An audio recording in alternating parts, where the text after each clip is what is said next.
খুব দুর্ভাগ্যজনক হবে জুলাইয়ের এরকম একটি পরিবর্তন, এরকম ঘটনার পর যদি একটা ভালো নির্বাচন উপহার যদি না দেয়া যায়, তাহলে তো দিল্লিতে বসে শেখ হাসিনা তো আরও অট্টহাসি দেবেন।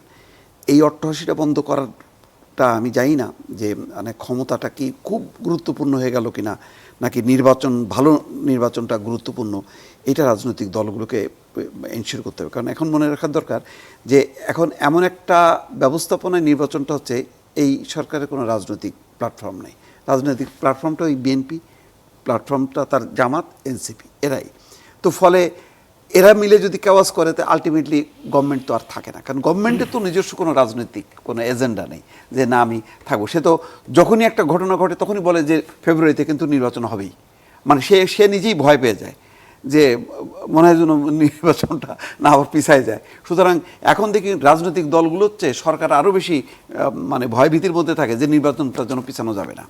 তো এইরকম অবস্থায় এই সরকারের এই অবস্থানটাকে এনশিওর করতে পারে প্রধানত দায়িত্ব বড় দল হিসেবে বিএনপির, তারপরে জামাতের এই জায়গাগুলো থেকে বের হয়ে আসতে হবে।